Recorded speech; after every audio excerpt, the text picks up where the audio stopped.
The important things to remember are to preheat your oven. So my oven is already preheated to 375. I also have room temperature ingredients. This really will help to mix everything really, really nice. Something else that will really make sure is important is to measure accurately.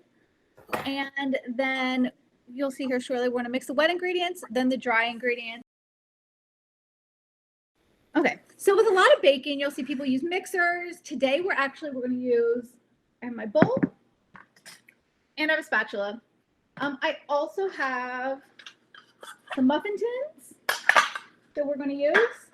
And I have 2 bowls, muffin tins, some measuring cups, and measuring spoons.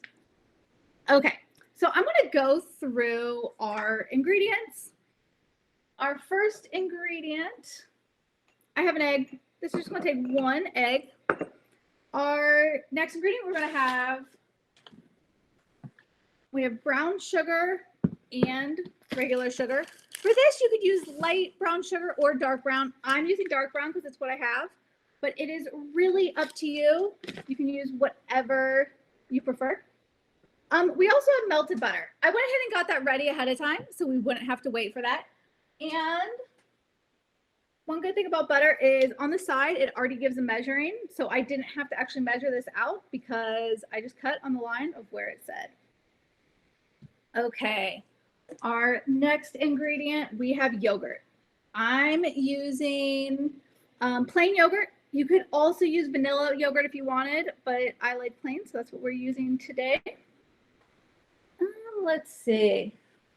To add flavor, we have cinnamon and vanilla. Vanilla doesn't seem like much. We're just adding a tiny little bit, but it really adds so much flavor, and I always recommend using vanilla in any baked goods. And the cinnamon is going to help to add a really, really, really great spice. I also have 2 types of flour. I have whole wheat flour and I have all-purpose flour. For this recipe, we are going to use both. So we have our baking powder and baking soda. Some recipes will call for one or the other, but a lot of times we bake with both. So this is going to help to make these rise. If we didn't add baking powder and baking soda, these muffins would be really, really flat and dry and look a little sad. So this is something you definitely can't skip. Salt is so important in baked goods. We are adding the tiniest little bit. It seems like nothing, but without the salt, it just will taste a little dull. So the salt actually makes the sweet taste sweeter, and it will make all the vegetables taste, but it'll make everything taste better. So the salt is very, very important. So in our bowl, we're going to start by adding our melted butter. So this is 1/3 cup of melted butter. Once again, I already had this melted. It doesn't have to be super hot, so do not worry about it being really hot as long as it's melted. We're also going to add our sugars to this bowl. Cold butter, one thing that I know with baking is we'd really have to whip it really fluffy because it's not going to let all those ingredients kind of merge together. So with the melted butter, it's going to help us to really be able to mix in those sugars and have everything really come together really nice. The brown sugar, I pack that in there really tight. With everything else, with our flours, we just want to, I'll show you here in a minute what we do with the flours. But with brown sugar, it's one ingredient that you really, really want to pack into this measuring cup. For this, I just use 1/2 cup of brown sugar and 1/4 cup of sugar. So the yogurt, I'm doing 1/4 cup. And I'm just going to scoop that in there. I like to get every last little bit of yogurt because that's also adding a really great moisture and texture to these muffins. Personally, I hate dry muffins. When I get a muffin and it's dry, it makes me very sad. So by using this yogurt, it's going to help to add a lot of moisture in there. Okay, so I'm going to mix that in. We are also going to add our egg. So this egg, one thing very important when cracking an egg is you never want to crack it directly into the bowl. The reason for that is because we do not want shells. If I crack this right into the bowl, there would be a chance that we get a little shell in there and someone would go to eat a muffin and there would be a shell. Okay. so now I'm going to add this egg.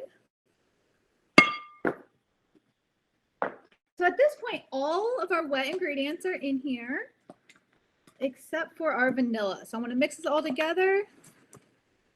And you can see it is just all coming together. So vanilla, it has us adding 1 teaspoon of vanilla. And I have my amazing little Sylvia Center measuring spoons here. Okay. I'm gonna add that right in. Already, it just makes it smell so yummy. Okay. So all of our wet ingredients are here. And in here, I'm gonna start using my dry ingredients, mixing them. All right, so I'm adding all-purpose flour and whole wheat flour. All right, so I have both of our flours.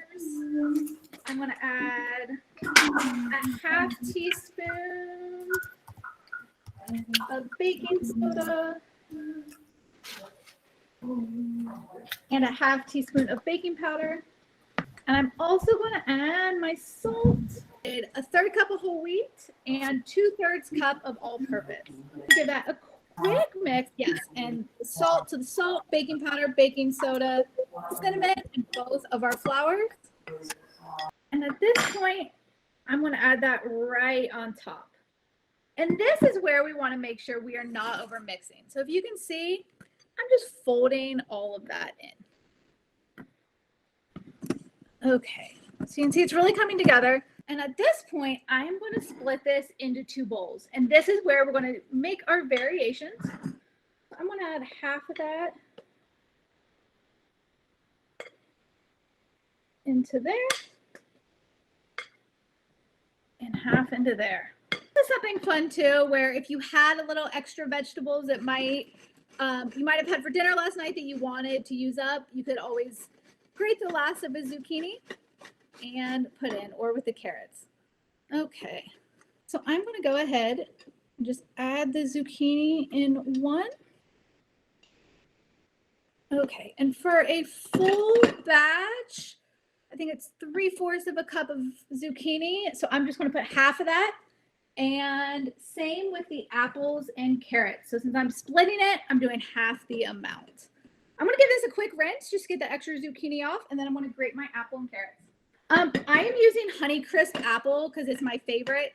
Anyone that's been in class with me knows how much I love Honeycrisp apples. But honestly, you could use any type of apple and it would be fantastic. I can't think of any type of apple that would not be good. They'll definitely taste different. Where if you were going to use Granny Smith, it would be more tart versus if you use, certain apples, it'd be sweeter versus tart. And some apples are mushier. So this one, we're getting nice strands of apples, but other apples would get a little bit mushier.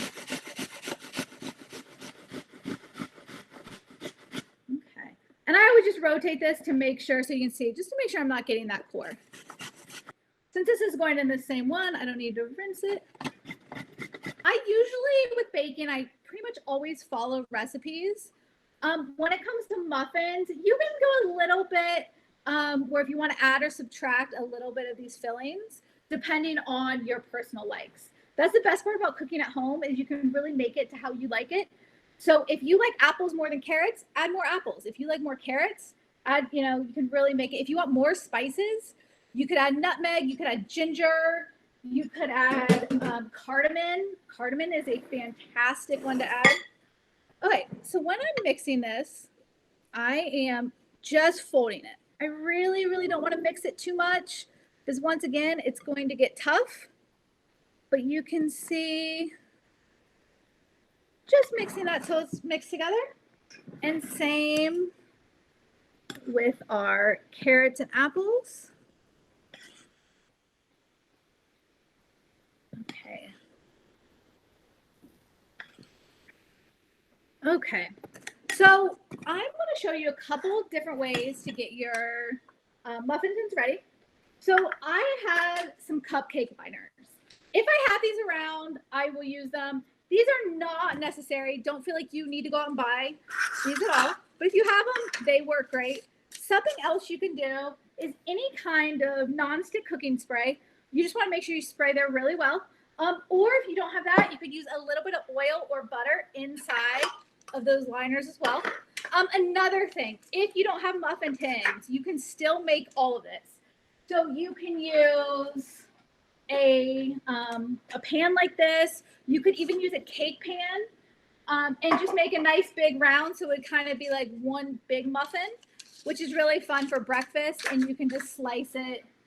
I'm going to show you two different ways to get these into these liners.